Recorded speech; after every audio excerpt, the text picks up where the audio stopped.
You ready to roll, gentlemen? Yeah, Been a long sports week. for sure. How about the White Sox getting Good signing. Great signing, Yes. honestly. Murakami? For them. It's a good move, and the money is not surprising. I'm surprised about the years, though, a little bit. It makes sense, though, because then he's putting himself as a free agent when he's, 27 years old in a couple Mhm. years? And if he has two really good seasons with the Sox, he's going to get paid. He's going to get his payday. He'll be a and it's Dodger probably going to be before with, we know it. it's probably going to be Los Angeles, but it's a good move for them. I liked it. I'm not a fan of them, but I have a soft spot for the White Sox personally. So I'm glad to see them making some moves and taking a flyer on this guy. And maybe they're going to be, hear me out on this. I'm not calling them a playoff team. I'm not calling them even like remotely close to that, but they're going to be probably the most exciting 75 win team we've seen in a long time. Like, they're going to actually have some must watch baseball games, and they're going to be bad. But you're going to want to watch the White Sox because in 2 years, this team might mess around and compete for a World Series because that young core is all coming together right now. The pitching staff, they have their main few guys that are coming up and then a couple plug and play options. The bullpen could use that big closer. They're trying to go with Jairo Uriarte, but the bullpen could use that big main closer arm. And the lineup is really coming together with all these young dudes all at the same time. They're all starting to pop off. As soon as Luis Robert, he's broken, but he might be fun to fix if you're a team that's looking to buy at this year's deadline. So as soon as Robert is out and Braden Montgomery is in, they're going to be nasty in a couple seasons, especially if Murakami is as good as advertised and if they can hold on to the guy. They got a lot of money. They can do it. Yo.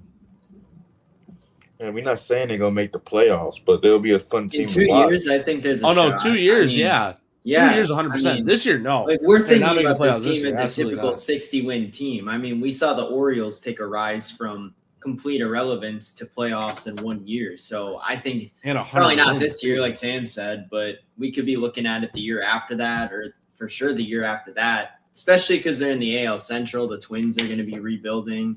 The Royals are just kind of middling. We'll have to see what the Tigers do with School this season. But if that doesn't play out, I mean, that division is about as wide open as any in baseball.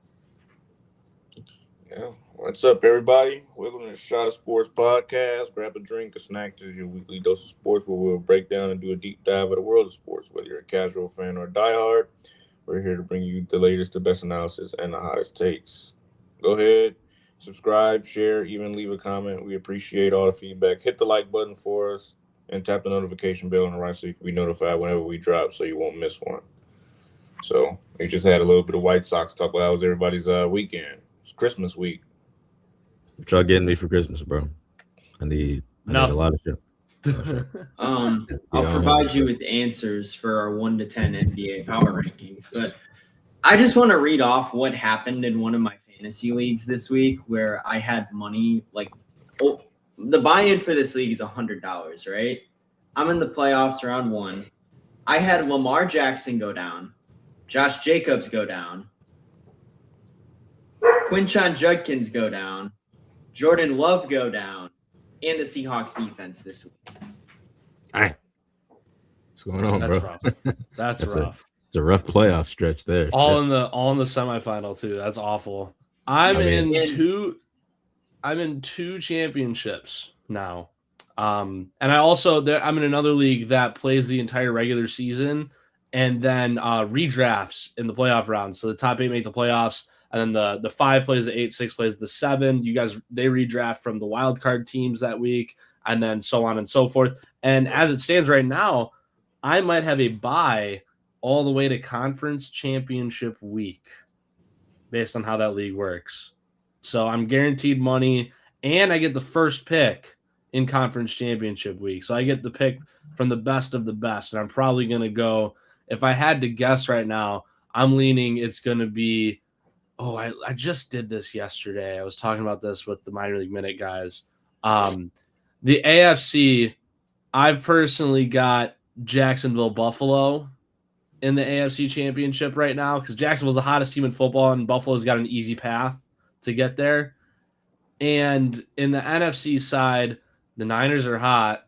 I'm going Niners. And if I had to guess, the Niners are probably going to match up with one of their NFC West opponents in the first round. So it can't be Rams Seahawks. So I'm going Niners Bears in the NFC Championship. Wait. Hold on. Did you say? I mean, actually, Sam, that doesn't work because the Niners are going to be the 6th seed, probably. I would think. No, they control their destiny now. Because they got play the Seahawks. But they got to beat the Bears too. They got to beat the Bears this week, and then they got to beat the Seahawks the week after that. I mean, I think they can, and I think they 100% can. They're getting healthy. I mean, I think they can. Kittle's injury is not as bad as what we thought it was going to be when it happened. He was at the press conference and everything was fine. He's going to be fine going into next week too. I think they can, and I think they will. So I've got them as the 1 seed. Well, let's start after with our number one topic, which is the Bears Packers, and now we have NFL Sunday, like they were just talking about. So go ahead and continue. Well, Green Bay, Chicago, from a completely general fan standpoint, and I'm Green Bay Packers, bleed green and gold. Obviously, Jalen, you're a Bears fan, but can we agree, regardless of outcome, guys, that game was peak NFL? Just from a general fan standpoint, that was one of the best games this season. Unfortunately, I had to rewatch probably the worst night of my sports fandom all over again without even knowing it. But other than that, feels good to clinch a playoff spot early, though. Just to pat myself on the back here, you know what I'm saying? My team is in the playoffs right now. Look, if the Lions lose somehow to 9 or whoever plays Boozmer on Thursday for Christmas, you guys clinch. Now, yeah, I agree with that. We'll get to that in a minute, actually. We had multiple games of the year. I also agree. I mean, it was peak, but this was somehow better. The Seahawks Rams was somehow better than that. So the game Bears Packers. I'll just say this: I'm still not convinced about Caleb Williams, and people might find me crazy for saying that, but the reason I say that is because he didn't do much again in the first half. Okay, he did not do much in the first half again, but the second half, Malik Willis came in. Malik Willis was outplaying him. It's truth. He was outplaying him the entire game that they were going against each other. Now Jordan Love came in that game. I think you guys might have won. Willis did his job, but if Love is in that game, I don't think a lot of that stuff happens. I think the game is on pace on the Packers side of the game, and all that. But Ben Johnson had a spectacular game plan. So did Matt LaFleur as well. But Ben Johnson, he knows that this team turns up a lot in the fourth quarter, which we've seen all year. We can go back to some games like the Bears-Bengals game, for example. It's one of the biggest games of the year where they just came back, and the Bengals came back, but the Bears retaliated, and that's exactly what they did against the Packers. They made the right plays at the right times, and they were able to score on all the opportunities that they were given. But at the same time, I'm just not convinced yet. I think Caleb Williams is great. He's going to be great, but right now I still got to see more. I don't know what it is. Like, I don't think they should have won that game. I'm not a fan of either of these teams, but just from a pure football standpoint and me loving football, I think the Packers just kind of lost that game. I don't think they would have lost that game if they just were on point. Those little mistakes turn into big mistakes every time. In the NFL, that was more like a playoff game. That's one of those games where it's like, well, if you mess up once, they're gonna make you pay for it. And that's what the Bears did. So congratulations to the Bears. I'm just saying, I just don't think that they are. I don't think they're better than the Packers. I don't. Not yet. The thing with me is, and like a couple thoughts from this. One, Caleb Williams might not be like a great 4-quarter quarterback, but by God, is he clutch. It's every time they need a clutch drive from him, he's been able to deliver this year. Even last year, I mean, there were times where he put them in a position to win at the end of the game. I don't like his nickname, the Iceman, because it means he's good, but he does what he needs to in the fourth quarter. He's clutch. He gets the ball where it needs to go. He can avoid sacks probably better than I would say anyone in the league. And then also, going back to the Packers side, I think Willis did a great job until the fourth quarter, and that's where you need a closer. That's where you need a starting quarterback like Jordan Love to put together a drive where you can get a touchdown at the end, really ice the game. Obviously, the onside kick happened.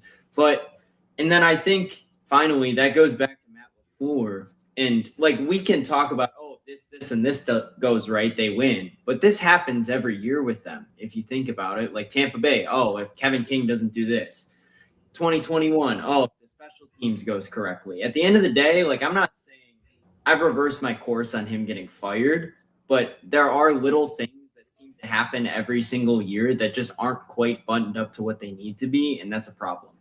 I don't think you can put that game on coaching though. I think he had a great game plan going into that. I'm not saying it is on him. I'm just saying the overall body of work, the reason, like there's always little things like, oh, if we do this, this game. You know, I think you can pin this one on coaching because it happened in the first drive. Take the points. Why? Yeah, I get it's a rivalry. I get it's high stakes. I thing. get you want to really shift the tides early. But look what happened the rest of the way. You went to overtime and lost. You know what happens if you take your points? You don't go to overtime. It's that simple. Getting too risky too soon. And you know the mood of this team. If one little thing goes wrong, the entire team shuts down. It's happened That's been game in and game out all season long. And like you said, Chris, it's been a thing for a while with Matt LaFleur coach teams. That one thing goes wrong, and it's like the wheels fall off the freaking truck. Okay, you can't rely on that. And then obviously on top of that, you got bailed out by the Bears not converting on their own 4th down and short on the other end of the field on that second drive. But that's besides the point. You take the points. I know it was windy. You're about 25 yards out. Kick the dang ball. Then you don't go to overtime. Then none of this happens. But Ben Johnson did the same exact thing the next drive, and it was still 0-0 the entire game until the Packers scored first, and the Bears didn't score until what, the 4th quarter? It was that game was more on the players. That game was more on the players than it was on coaching. Fumbling on the 3-yard line. That's more on the players. No, but you fumble and then you fumble the special Blame. teams. Dobbs deserves blame for backing up on that onside and not being able to recover it. But at the same time, this happens every week. You can't just blame the players every single time for their mistakes. No, we're not blaming the players every single time. Coach too, no, I'm blaming Keyshawn Nixon 100%. Well, that's what I'm saying. Keyshawn Nixon is not getting any breaks here. There's Keyshawn Nixon. Keyshawn Nixon. It's Romeo Dobbs. It was Josh Jacobs. I mean, Malik Willis fumbled the snap where he could have got them in the first round. I don't think Matt LaFleur had the game plan. You guys are supposed to score. The thing is, right? I don't think this game individually is necessarily on him, but this happens every single time they lose. There's always That's not his fault. This game is not his fault, though. But you could say that about pretty much every game. At some point, the collective has to start adding up on the coach because it happens over and over and over again. But when are we going to – I mean, Jordan Love wasn't playing great when he was in either. I mean, it wasn't a great game by the players. I think the coaches had their game plan set in stone. They were great in the coaching staff this week, I think. Now, if you want to look back to other games like the Panthers game or something like that, that's on LaFleur. That game's completely on LaFleur. This game, the players were just making mistakes left and right. They had the play set up completely to go score. Josh Jacobs fumbles. Here's my counter to this really quick. How many times this year would you guys say that the Packers have been genuinely outplayed by their opponents? I would say one, and it was last week. Philadelphia, they beat themselves. Cleveland, they beat themselves. Dallas, they didn't lose, but they basically beat themselves. Carolina, they beat themselves. I don't think the Broncos are even better. Chicago, they beat themselves. It happens almost every single time they play. And a couple of times, like against Arizona, they were able to bail themselves out at the end. Like this just happens over and over and over and over again. At what point does it start to fall on the coaching? There's a world in which this Green Bay team still hasn't lost a game yet. And there's also a world in which this Green Bay team is, 3-12 going into this coming week? Like they're so over under in every single matchup, and they make so many mistakes. And it really does partly come down to coaching flaws. It comes down to play calling scheme that just isn't working. Now, the Malik Willis thing, the Malik Willis conundrum here. I think Malik Willis is the best backup in the National Football League. I think there's a case to even call him a top 25 quarterback in football right now. He could start on probably 7 to 8 franchises right now. That's besides the point, though. The Malik Willis conundrum is that Matt LaFleur dumbs down the playbook so much when Malik Willis has to come on the field in crunch time. Okay. And that's what you're supposed to do. Okay. That's exactly what you're supposed to do. But don't tell me that none of you guys said this, but this has been a narrative that's been pushed around on Packers Twitter and just from Packers fans in general, even since earlier last year when Malik Willis had to play 2 games and won us them both, right? In against Indianapolis and against Jacksonville, if I'm not mistaken. Don't tell me that Malik Willis is a better quarterback than Jordan Love. He is not. Not one bit. I made the joke Saturday, but it was a joke. It's not true. Malik Willis is not a better quarterback than Jordan Love. Jordan Love has a lot more ability to free up the playbook and kind of do what he wants to do, right? He's a better play creator than Malik Willis. Malik Willis is a scrambler. He doesn't create plays downfield. He creates plays when the pocket collapses and he needs to run because that's what he's more talented at than Jordan Love. He's more of a running quarterback. However, Malik Willis, like I just said, the playbook gets dumbed down whenever he has to step on the field. The Bears are not preparing for a one-read offense out on the field. They're preparing for more schematics. They're preparing for more complexities in the playbook.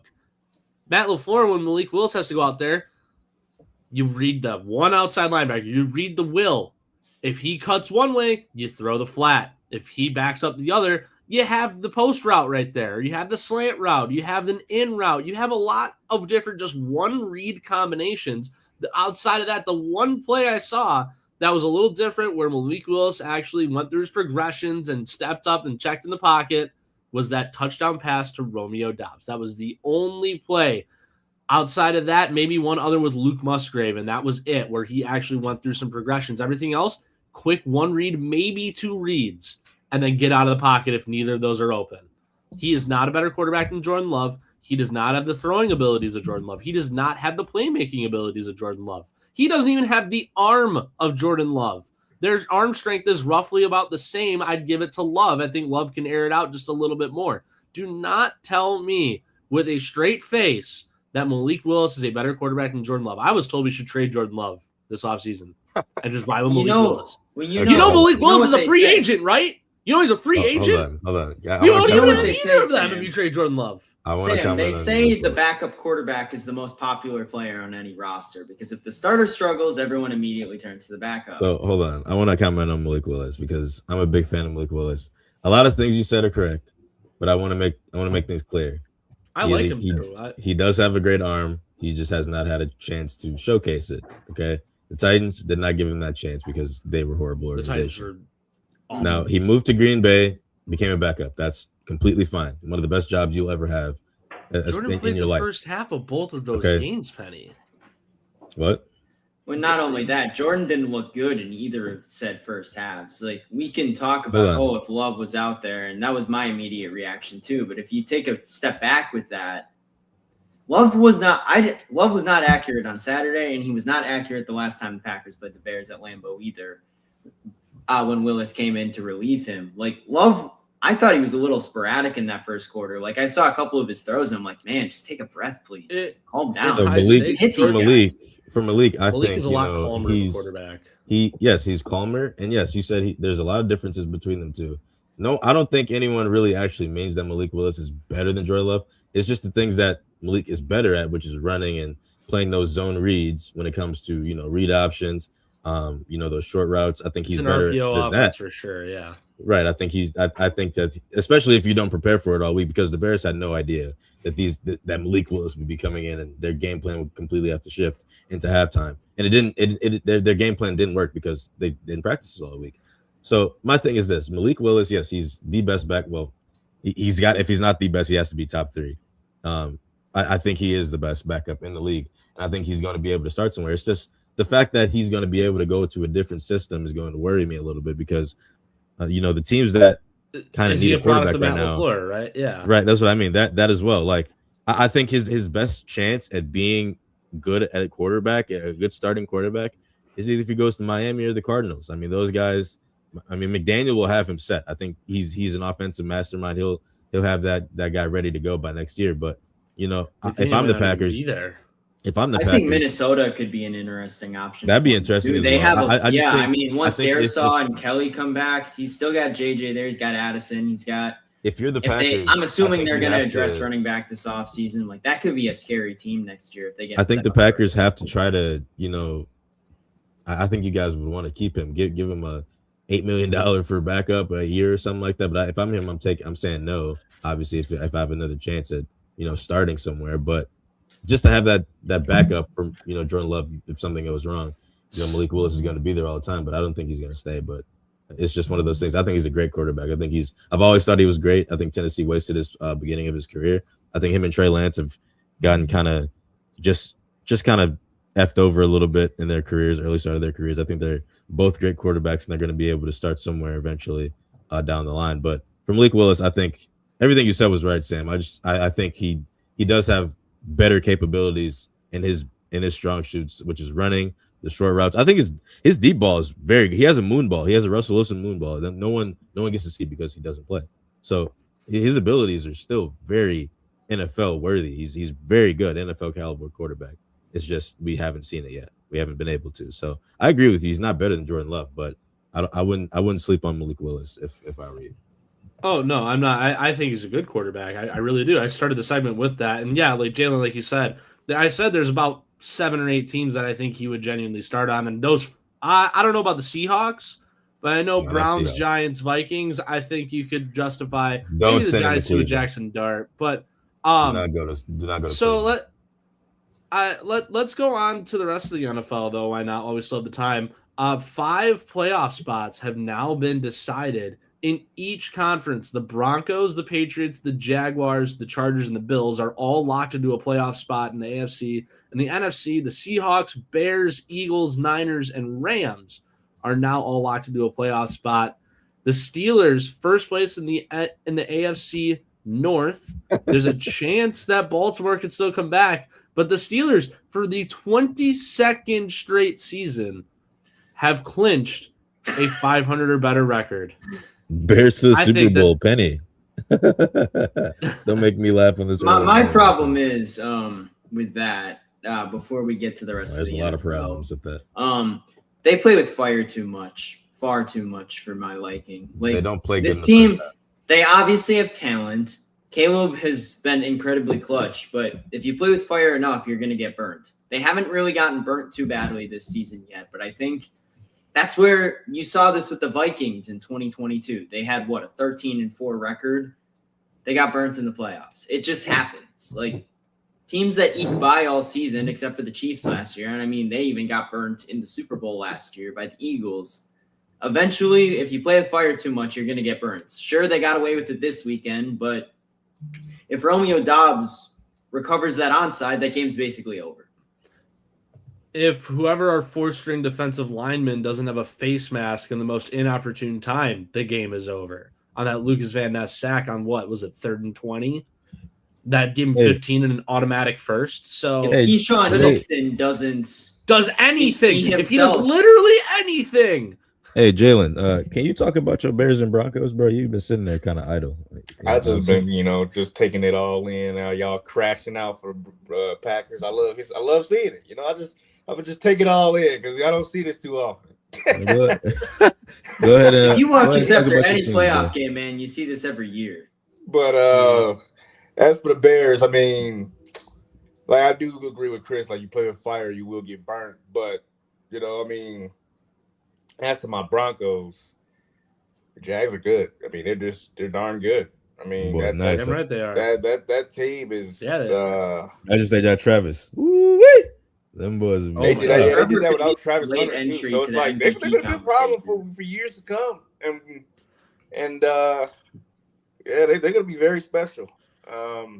We all were calling for Trevor Lawrence's head at the beginning of the season. I remember that. Playing the best football of his career right now. Well, not only that, look at how Baker's playing this. Look at how Baker's playing this year with Tampa. Now, I know he's injured and he's been banged up, but you see what Liam Cohen's doing in Jacksonville and the inverse in Tampa Bay. I think you got to give a lot of credit to Liam Cohen here, too. I think he's been the mastermind of that Tampa offense, made them into a legitimate, not Super Bowl favorite, but a threat to make it far in the NFC. And this year, they're behind Carolina. And say what you want about them, but Tampa has a lot more talent on paper. He's active in the chat because the Bears beat the Packers. That's like pretty much that's pretty much every Bears fan throughout the entire. They've been victory lapping so hard the last Super Bowl, bro. That's what I was telling my sister and my mom last night when we were talking about it. We was like, I understand that we did win that game, but we're not at 11-14. Like, also at the same when you time, look at, there's a very high probability we'll be playing again in 2 weeks or 3 weeks. That's what I'm saying. Like, I don't want to play the Packers again in the playoffs. And the way that they talking is they talking crazy, and I'm like crazy as hell. Like every Bears fan know it deep down inside that we are not at 11-14. Sure, the record says that, but we do not play like an 11-14. Because we wait to the second half of the 2-minute warning to actually play football. Haven't you guys won 6 one-score games now this year? Yeah. Yeah. So that's like 6 come from behind wins. That's pretty impressive. You could easily be, what's that? You could easily be most in franchise history. Or 5-12. Excuse me. I mean, if Matt Eberflus is the coach of this team, they're probably still out of the playoffs if you think about it that way. Mm-hmm. That's where you got to give credit to Ben Johnson. He's able to conjure up the game plan at the end. He knows how to manage things better than Flus did. The roster's obviously a lot better this year. You got to give Poles credit for addressing the offensive line so heavily. And Joe Thuney's been an absolute game changer for them as well. I just tell ourselves he's been able to shore up that offensive line in ways that I don't think a lot of us thought they were going to. He's been an all-pro level player this year. I'd just be like, put us against another 11-14, like the Broncos, the Patriots, the Seahawks. Now we have to play the 49ers. So now we'll really see how good we are when we play the 49ers when we play at 11-14. That's actually on our level. They're on fire. 11-14. The Niners are. That's what I'm saying. The Niners are on fire. That's why they're my 1 seed. So we'll see this week. And, look, I have something to say about the Niners. Quick, they are on pace to probably put up, if they do this, okay, probably the greatest, one of the greatest seasons of all time. Now let me explain. So many injuries. Brock Purdy's out half the year. Mac Jones comes in, takes the reins, and wins them the game that they're supposed to win. Okay, they lose their best defensive players, a future Hall of Famer Fred Warner, and then Nick Bosa, their best D lineman. They lose their best wide receiver gives up on them in the middle of the season. They lose another wide receiver for like a few weeks. Kittle's out for 5 weeks. Their O-line's banged up the entire year, and they're still somehow in the conversation to get the 1 seed, to go to the Super Bowl, to have the games go through San Francisco, to just end up back in San Francisco for the Super Bowl. Now that would be in my opinion, that would be the greatest season of all time by any team because of all the things that were happening to them this season. Now, I don't think that they're going to make Super Bowl. I don't think they're going to get the 1 seed either. I think the Rams and the Seahawks are far ahead of them, and just team wise, I think their teams are just better. And I don't think the Niners will be able to do what they are destined to do, which is host a Super Bowl game like the Tampa Bay did the other few years ago. But I mean, I just thinking about it, like, bro, the things that this team has had to go through. Brock Purdy coming back playing lights out. I mean, Christian McCaffrey not being injured the entire year, really. I mean, he's had a scare, I think, like 2 weeks ago before they played the Browns. Still too. And he's arguably their MVP. Probably should be in MVP conversations, considering he's the best running back and the best wide receiver on their team. I mean, it's just one of those things. Like, bro, this team is. I mean, Kyle Shanahan deserves like Coach of the Year in my opinion, just for that. But he's not going to win it because Vrabel's just unreal over there in New England. So it's just one of those things, like, just to keep in mind. Like, this team. Go ahead. We got a few minutes. Just go ahead and start the list. But yeah. So for this list, it's a little bit different this week. We're not going to do cooked and baked, but we're going to do top 10 games of the season so far. And we're going to start off with these. There's a lot of honorable mentions. You can say Chiefs, Jags. You can say Chargers, Eagles, and Chargers, Broncos, first time they match up. You can say all these types of games, Chiefs, Bills. You can say whatever you want. But these are my top. This is one of the best NFL seasons we've ever seen in this decade, especially. And I'll explain. So my one honorable mention that I'll put just to save time is Lions versus Steelers. DK punched the fan. Crazy calls towards the end of the game. It's one of those games where it's just like, wow, okay, like this game's weird. Lions somehow managed to come back. Vintage Rodgers in Detroit. We all know what he does to Detroit. The score ended with 29-24 Steelers. One of the better games of the year, but not top 10. Number 10, Packers-Bears, part 2, self-explanatory. We just went over it in lots of, WTF moments. Score 22-16 OT, Bears. We talked about it, so I'm not going to get into it. But number 9, let Russ cook versus the Cowgirls, week 2. Neighbors and Slayton, wow. Brandon Aubrey, 64-yarder for OT. You had vintage Russell Wilson in that game, one of the better games of the season. I think it was a beautiful moment for him, even though he lost his starting spot later on.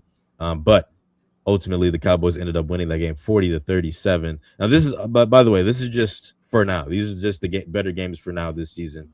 This isn't just the entire season. We still have 2-3 weeks to go. So that's number 9. Number 8, Panthers versus Rams. Bryce Young breakout game. Rams elite, but not enough to win this game, as Matt Stafford had a pretty troubling game. And Devontae Adams had a great game. Puka Nacua had one of the better catches this game of the season.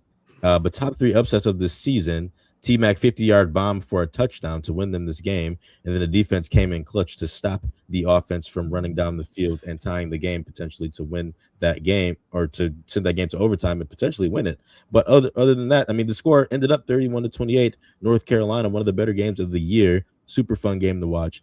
Recommend go watching that game if you haven't yet. Number 7, Bucs Seahawks. Fire jersey matchup. Baker Mayfield, 29 for 33, 379 yards, 2 touchdowns. Darnold, 28 for 34, 341 yards, 4 titties. Number 1 and number 2 in the 2018 draft, and also both played for the same team at the same time, North Carolina Panthers. Now, this is one of the games that this was a crazy game. This seemed like a playoff matchup. It's still possible to be a playoff matchup if the Tampa Bay Buccaneers make playoffs, which I hope they don't. I hope the Panthers make it, but that would be a very cool game to witness again, but this time in Tampa, not in Seattle. The score ended up 38-35 Buccaneers, and that is just the first half of this list. Real quick, we're going to go top 10. Hold on. Boom, boom, boom, boom, boom. Nope, that's 1B. Here we go. Number 6. Okay, probably the weirdest. A lot of this may be controversial, but Commanders versus Broncos. Mariota Magic, okay? Almost upset the horses. One of the crazier endings you'll see. Also, best catch of the decade by 13 on the Commanders. Mariota threw 2 touchdowns towards the end of the game to win it, and had Nichols wide open, but it was batted down. Unfortunately, he wasn't able to get that, but it was a crazy game overall because the Broncos were on their heels the entire game to a Commanders team that's really not performed well this year. I think that was one of the better games to watch, considering Mariota. I think Mariota is the top 3 backup in the league, just doesn't have the great foundation around him. He's fresh because he doesn't get hit much, because he became a backup around his 5th year in the league. Now, the score ended up 27-20 Broncos. Great game overall. Number 5, Jets Bengals. Okay. Now, you may look at this and be like, how? Okay. But if you remember correctly, Nick Mangold passes away and Jets down 2 scores in the 4th quarter, come back and win it. Breece Hall, game-winning passing touchdown. The Jets collapse, or the Broncos collapse. Sorry, not the Broncos. The Bengals collapse. Okay. And no Joe Burrow at the time. Joe Flacco was there. And I mean, this was Aaron Glenn's, I think, first win of the season. And it was just one of those games like, what the hell's going on? That was his career. Yes, correct. And it was one of the better games of the year. And it was just shocking. Like, Aaron Glenn, maybe you can turn the season around for the Jets. Obviously, that didn't happen. They still don't have an interception on the year. But the score ended up 39-38 Jets, one of the better games. Now, number 4, Broncos Giants week 7. What a game. That game was nuts. Bo Nix breakout 4th quarter, 19-0 Giants 4th quarter. Okay. Going into the 4th quarter, then the Broncos come back and win 33-32. That means that they put up 33 in 1 quarter to win this game. Jalen, I know you love that game. Nuts. Because you were hype as hell after this game. I remember hearing the score being 26-8 halfway through the 4th quarter and being like, man, it really wasn't the Broncos' day today, was it? Yeah, and guess what? Bo Nix said, so you know what? Watch this. Hold this real quick. And guess what? He sure did, and they win. The Broncos win 33-32. Now, I don't blame Jackson Dart at all, because Ryan Daboll was still the coach at the time, and who knows, if they won this game, maybe Daboll would have still been the coach of the Giants. He's probably still the coach right now, honestly.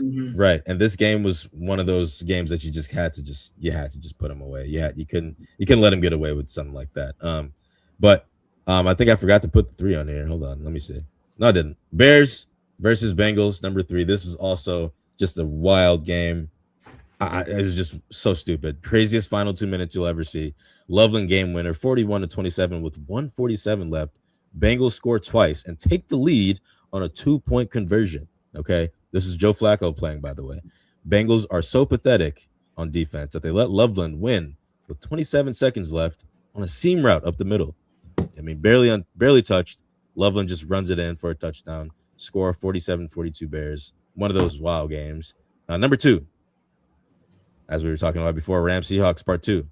Vegas had no idea who was winning this game. I was looking at the betting lines that game, and it was 0-0. It was tied. Didn't know which team was going to win this game. It was that crazy. I mean, I thought the Rams were going to win because they were up 30-14 going into the third quarter, I believe, or middle of the third quarter. And towards the end of the third quarter, Sam Darnold just, put his helmet back on and started going at it. And Sam Darnold, game winner. That game ended with, 38-37 Seahawks. So that was one of the better games of the season for me. But that was a wild game. That was last Thursday, by the way. Recommend go watching that if you haven't already. Now, 1B and 1A, okay? Now, I couldn't pick a game. I couldn't pick which one that I liked better. The Unk Bowl, 1B. If you remember correctly, A-Rod versus Flacco. I mean, I don't even need to explain it. Prime Rodgers and Flacco matchup. Unreal game, offensive masterpiece. Looked like we were watching the 2015 Aaron Rodgers versus Joe Flacco. It was one of the better games of the year. The Unk Bowl, I call it. Score 33-31 Bengals. Joe Flacco got the best of Aaron Rodgers.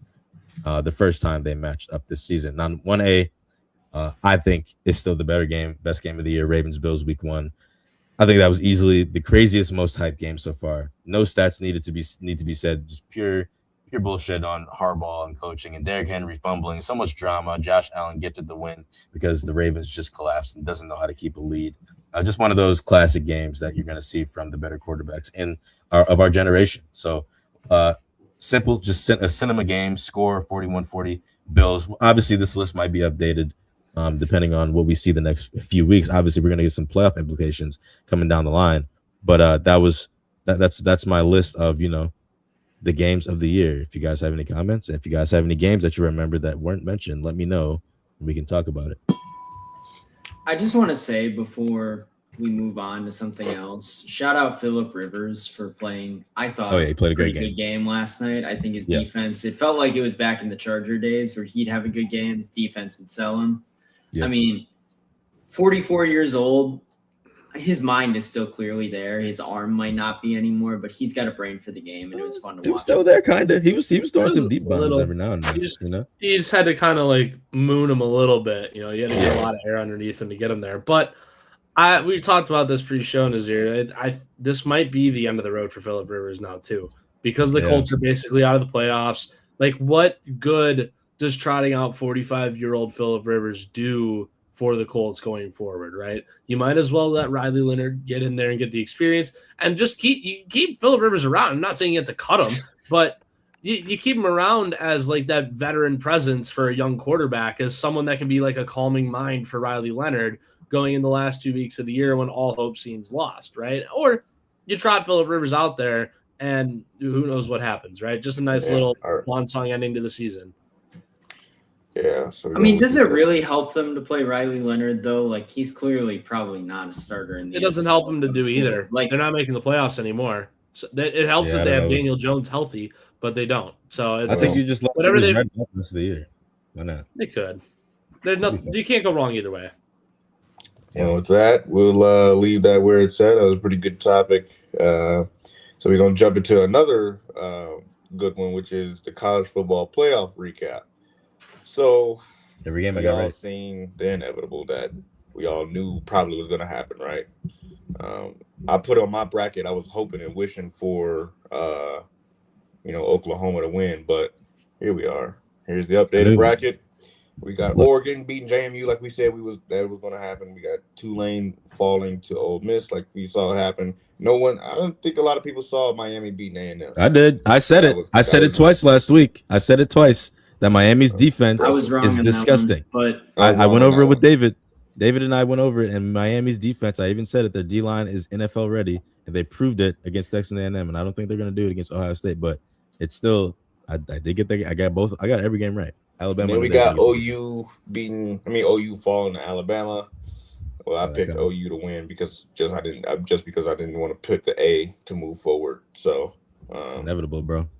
Before we get too far into this, can I just say that we should do away with having at one group of 5 team, if they're good enough, fine, whatever. But why do we have 2 group of 5 teams in here? Take them all away. At this point, Because you have to be able the to prove that you can hang with because the big Miami boys. decides not to play for the ACC championship. I mean, I get it, okay? Like having one in there and giving them a shot is a good thing. But this year, it was pretty clear to me that neither of these teams were good enough to be here. If they're good enough, fine. Like Cincinnati in 2021, even though they got crushed, they had, an undefeated record. I was fine with them being there for that reason. But both of these teams, especially Tulane, lost to Ole Miss by 35 points earlier in the year. Why would we expect anything different here? I just don't get it. Like that Tulane game was more impressive was way better than it was when I think the second half came. It doesn't First help half was pretty good. John Summerall already had a foot out the door in this game, despite the fact that Florida and Tulane both agreed to let him coach this team and let him ride the rest of the way out, regardless of what happened. And I don't think he was trying to lose, obviously, but he obviously wasn't distraught about losing and getting torched by Ole Miss. But I mean, the question you have to ask yourself, though, Chris, is: do you genuinely think that Virginia or Duke would have fared any better than Tulane or I'm not saying that they should have been in. Like, I'm not trying to be an SEC homer here, but I think Vanderbilt would have a better fight than I agree on Notre Dame.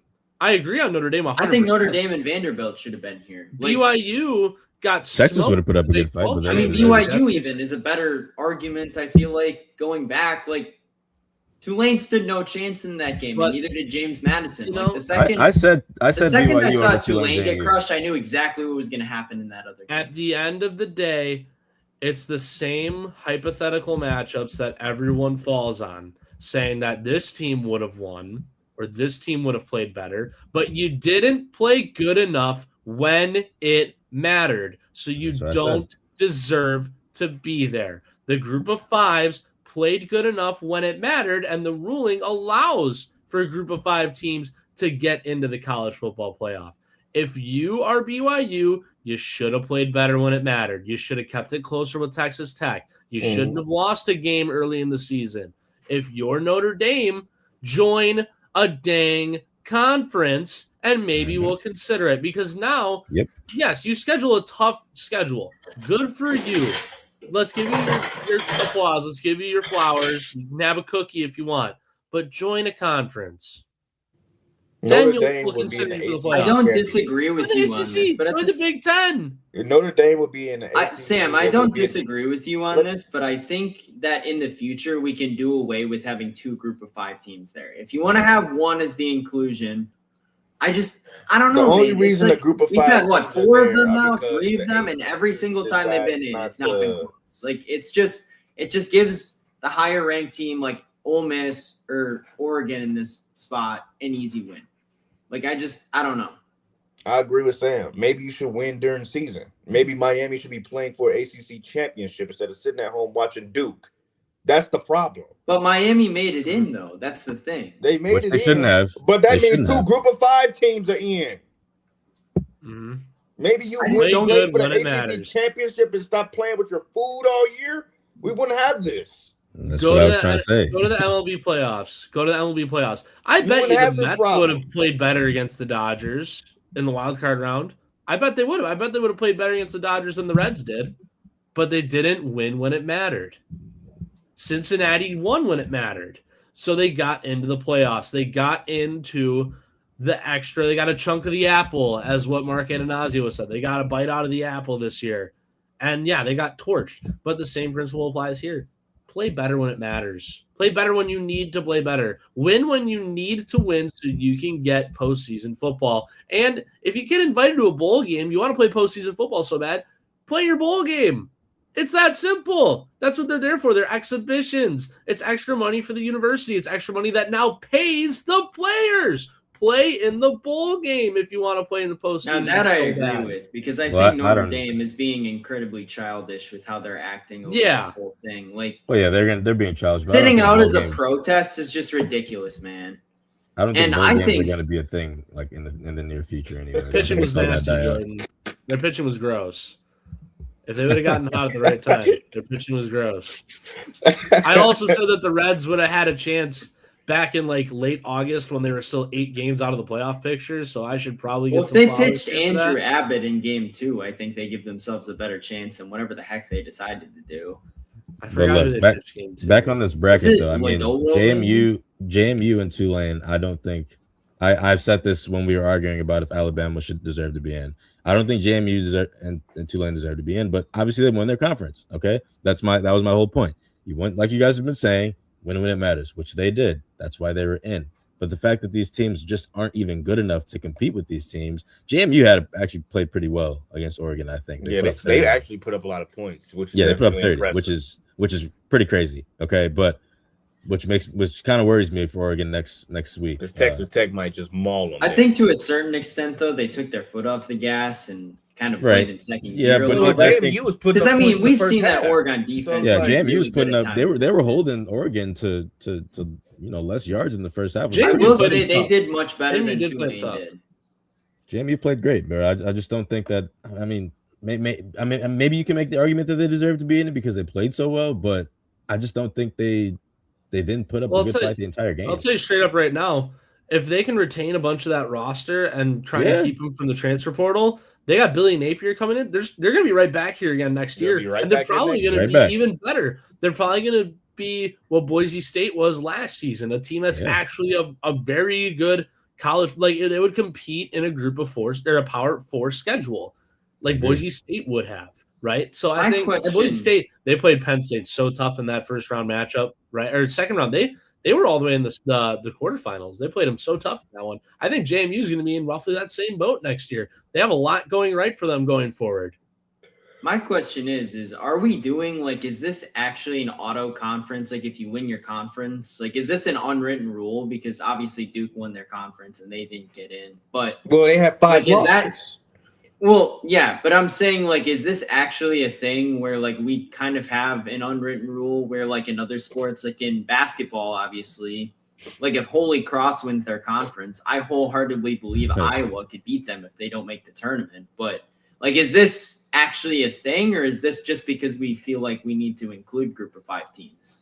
No, this is actually, I think it's a thing because the ACC. You guys actually believe that they're top 12 in the country because in Division III, for example, I wouldn't say all top 40 teams make it into the NCAA tournament, but I mean, I just want to know where we're at with that. Is that what we're basing this on? Because if that's the rule, that's fine, and I'm okay with it. But I just don't know. Are we just including these teams because they won their conference, or because we actually believe they're in the top 12? Because they won their conference. They won their conference, but they won their conference, and because they also Tulane and JMU have better resumes than Duke, who won the ACC conference. That's the problem.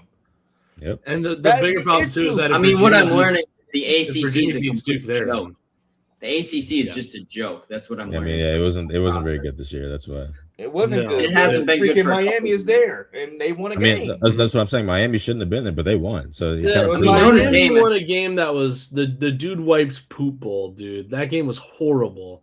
It was terrible on all fronts. No, it was a defensive game. That game was terrible. That game had the least amount of yards combined between the two teams in the first half of any postseason college football. There's a difference between a defensive struggle and a terrible game of football. I think that was a terrible game of football. Missed field goals left and right. Neither team could get a drive going. Turnovers everywhere you saw. Marcel Reed threw 200. One of the best quarterbacks in football this year. Threw 2 interceptions. I told you this thing was going to happen. Kyle Field. And Kyle Field, one of the toughest places to play in college football, and Marcel Reed was terrible. Mm-hmm. It's not even against a Miami team that we're all agreeing probably should not have been in the playoff, or if they were, they should have been lower. They probably should have been the 12, and they lost at home. Kyle Field is impossible to play at as a road team, especially as an out-of-conference road team, and they lost. I told you guys as soon as they got in, I said I didn't want them in. But if going through this matchup, the way to win this game is if Miami protects the football on offense, which they did for the most part. They just missed a bunch of field goals, like you said.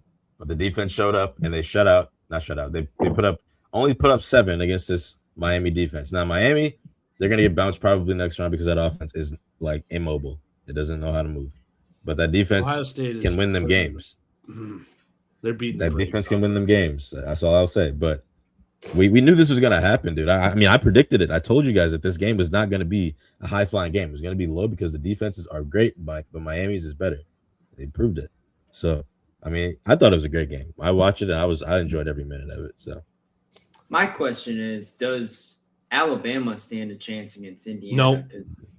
I mean, I don't think so either. If Alabama, the thing is about Oklahoma, their resume was good enough to be in, but I also didn't think they were very good this year. I wouldn't Alabama anything like they I'm not gonna have. I didn't disagree with them getting in, but I didn't think they were overly impressive. I think it'll be a good game. I think everybody's kind of hating Alabama because it's Alabama, but I think it's going to be a good game. I think Indiana's going to win, but Alabama's still going to be good. Ty Simpson needs to have a game. I think it'd be a good game, but I think if Alabama plays anything like they did in the if they play again like I mean, they played with fire in that game a little bit too much. Oklahoma, but Alabama made a comeback. If they play like that again, though, I don't know. That's just not going to work the same way. You can't get out the gate slow against Curt Cignetti. Asking that question, Chris, the question that you opened up with 3 years ago probably would have put you in an institution, right? That's how amazing.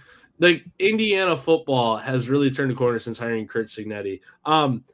As for who we got winning, I think it's going to be Ohio State because I think Indiana gets upset by Texas Tech in the semifinals. Oregon's got Bulls. Dante Moore played a phenomenal game against JMU, and JMU's got a solid defense, but Oregon also got bailed out by a bunch of chunk plays in that game. There are a lot of chunk plays that were getting them downfield quick. JMU was keeping things close in the trenches. So that, like, obviously Oregon didn't have that great of a day running outside of DR Hill Jr., who, like I said, chunk plays, bailed him out, including a 56-yarder, right? So if you take away that 56-yarder, he's 5 for 20 on the day. I think Texas Tech beats Oregon, and I think Texas Tech probably beats Indiana in the semifinals, though Curt Cignetti, that dude is probably the most determined mind in college football right now. But I think it's going to be Tech versus Ole Miss. Call me crazy. I got but Ole Miss is really rallying around Pete Golding. Ever since Lane Kiffin left, Pete Golding, I want to see them defensive mind in football. I got Georgia winning it all. Opponent first, Georgia versus I believe in them. I got Georgia versus Indy for the championship game for me. Yeah, I got Georgia over Tech. Yeah. Mm-hmm. So we're all basically agreeing that the winner is going to come from one of Tech, Indiana, Ole Miss, or Georgia. I like that too. I think Ohio State definitely has a say in it. Ohio State's they're waxing the floor with Miami this week.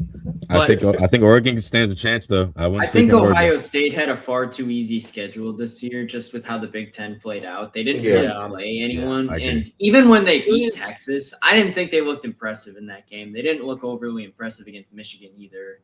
I also think Julian Sayin was a PR Heisman candidate. I don't think he really deserved to be in the top 4 in Heisman voting, let alone even in the top 10. I liked him a lot. I mean, when you throw to Cardinal Jeremiah Smith every game, it makes things way easier. I thought the linebacker from Texas Tech should have been a finalist. Agreed. But he was good though. But yeah, Julian Sayin, I think he's too inexperienced. I don't think he had a good enough season, and I don't think he's going to be able to win when it matters most. I think he'll win this week for sure, just because the Ohio State in general is such a talented team. But I don't think Ohio State gets past the semifinals this year. They don't have a guy like Will Howard that can be the leader of that group. How about that? Or Jack name? Sawyer. How about that name, Julian Sayin? That's a name. That's a pretty good name. It's a fire name. It's gonna be a fire NFL name. For sure. I don't think so. CFL. UFL. Okay, come on. He's good enough. NFL. I'm also an Ohio State hater, so. Well, we've come to the end of the show. We went a little longer than expected, which is all right, which is fine, because that's what you want. You want good dialogue. So we'll go to final thoughts. Chargers made playoffs. A lot of people said that Chargers would. Hey, Sam, you had Chargers not making playoffs. Actually, I did. Broncos. You had Broncos, Chiefs. Both making. Well, I think everybody had the Broncos and Chiefs. I think I didn't. I had this way. I had Chargers, Chiefs, and Broncos. If Patrick Mahomes doesn't tear his ACL, where are the Chiefs right now? right? They're Home. still Yeah, out Yeah, because they're they still were at losing home. that. I don't think he They makes lose that the big a game. difference. They were when they fucking driving. score it. They were Oh my god, driving. they would have tied the game. Yeah, I still don't congratulations. think they win because I mean they're not. That like, game. Justin Herbert that went down the offense field was- like for We 30 know the seconds Chiefs. and put up a score. And, We I know mean, how I guess Kansas if you City get to works. OT, anything The can double happen. But I magic still is don't real. believe no, we swept I them don't- this year, bro. We were destined they to had sweep the them. season from hell. This is the year where they just have to kind of scrap it and start over. Look, Chargers made playoffs, but the Indy lost last night. Last two games are Houston, oof, and then you got Broncos, which I'm not afraid of. Okay, now I'm a little afraid of Houston because their defense is so good, but they just let up like 20 something to the Raiders. Not really afraid. Listen, I'm not afraid of CJ Stroud. I'm really afraid of Will Anderson Jr. I'm very afraid of him actually, but that's about it. Okay, Zay Flowers is the most He got overrated the wide Pro receiver in the league. Bowl for what? Yeah, he got in the Pro Bowl for nothing. He's the most overrated. I am not a Zay Flowers fan. I had this guy on my he fumbles fantasy team. And way let me too tell much. You, he did nothing most of the season. He doesn't get open. He fumbles all the time. Last year, He did costs his something to me. teams big games all the time. Like this week, he fumbled again. What Thank are you, we JR. doing, Zay Flowers? Zay Thank Flowers is you. not a number one wide receiver. He's Thank never you, been a number one wide JR. receiver. Dude, if you're afraid of Houston's defense but not Denver's, when Denver's is like Who's the last? I would Who's objectively before, one of before the the best Jags? defenses this decade, Denver's defense one of has the been mid for the last couple weeks, though. I mean, Before the Dude, Jags the game, who's the last team to Jacksonville. beat them? Before the Jags game, who's the last team to beat them? I don't know. Let's look at their schedule. I can tell you, Chargers. the Chargers. Look, I'm not afraid of this team. They haven't beat the Chargers in 2 years. I'm more afraid of Houston's defense. They have a better. I think they have a better secondary. I know you have Pastor Tain in the back, but otherwise that's just him. I think up front You know is they play pretty the easy. Chiefs, not Houston, right? They play the Chiefs, not Houston. Who? he's talking about the Chargers Bro. schedule. Oh, Chargers. I'm tripping. I'm so tripping. He's talking about That's afraid, my I guess. That's my I'm bad. afraid. I'm more afraid of Houston than I am of Denver. That's just me.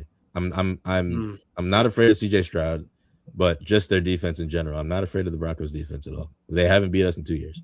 Now, until they probably will beat us. Who knows? They're a great team, but from what I saw this weekend, not really that afraid. Not anymore.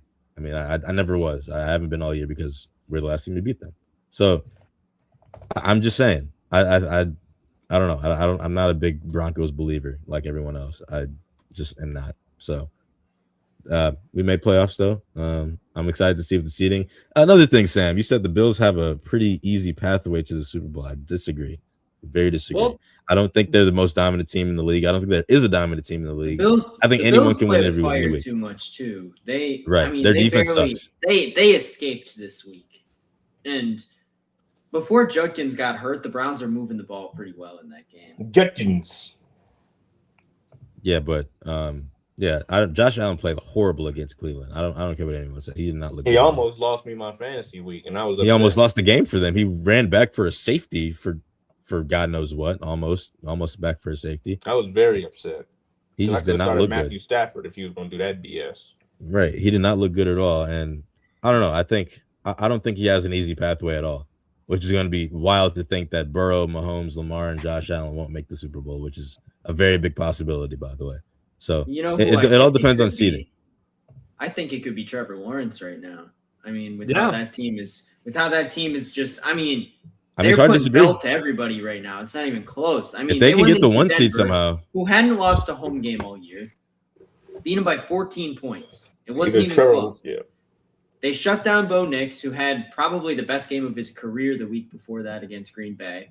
I mean, when you look at this Jacksonville team, I mean, who's stopping them right now? Like, their offense is red hot. Their defense forces turnovers. Josh Hines-Allen is really good off the edge. I mean, like, this is a pretty complete roster. I think that Jacoby Myers trade really moved the needle for them. Then going over to the NFC, I think it's about as wide open as it can get.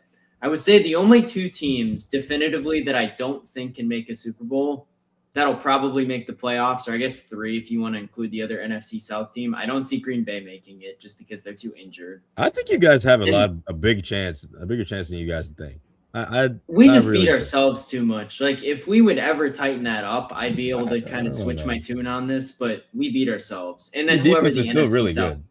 the NFC South, whoever makes it there, I don't think they have a chance. But I think any of those other 5 teams have a legitimate shout. I think Philly is honestly a tier below the other 4 at this point, just because their offense has really been struggling.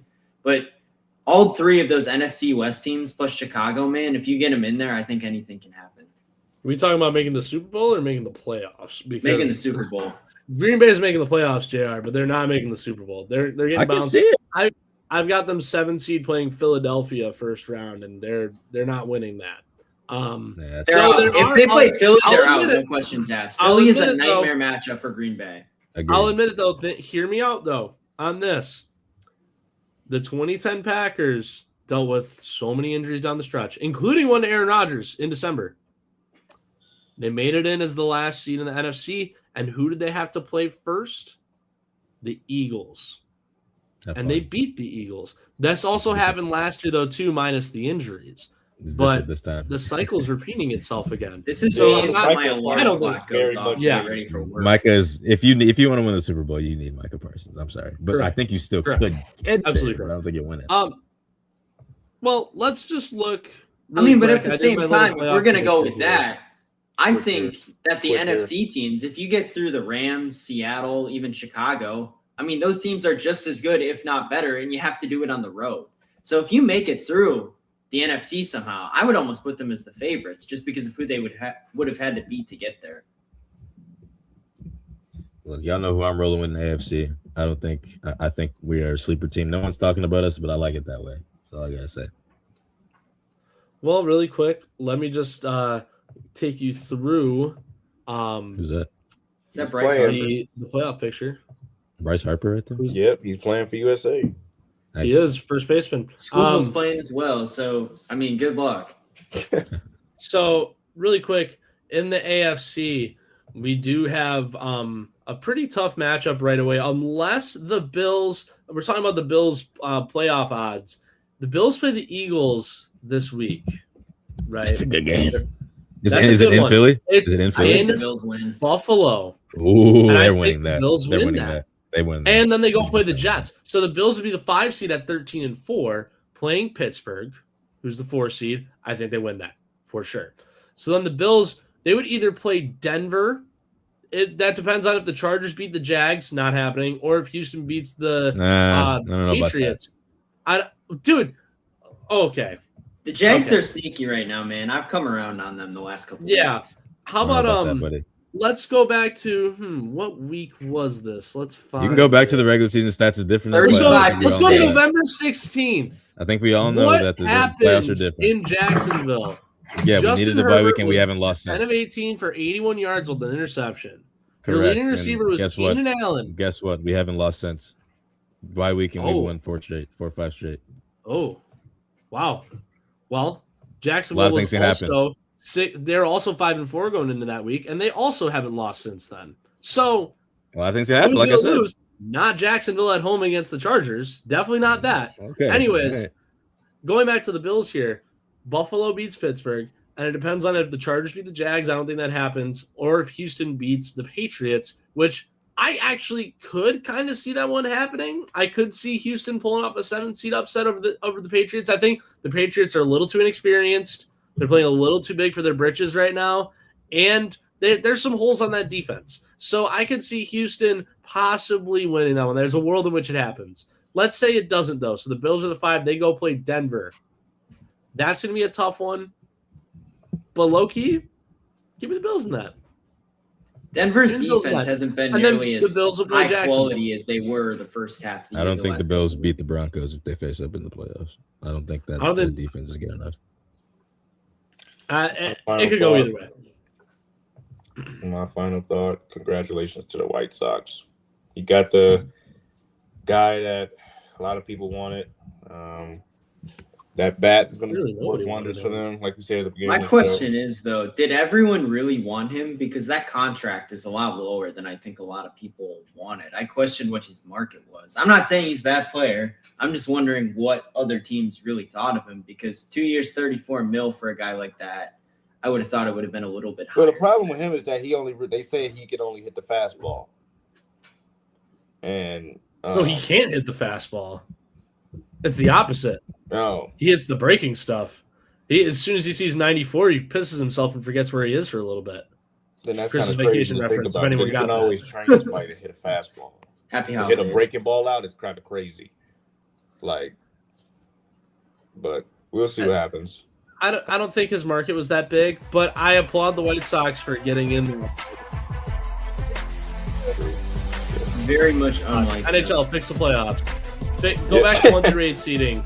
Minnesota should not be on the road to start the playoffs. Fix it. Yeah. Subscribe, Happy like, holidays share, to our listeners comment, as well.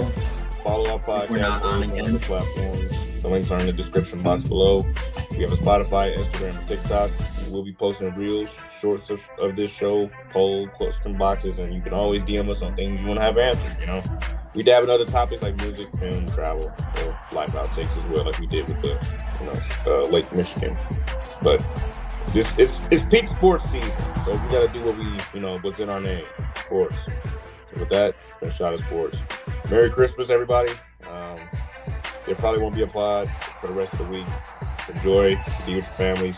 Happy holidays, happy Hanukkah, whatever you celebrate. And we'll see you next week.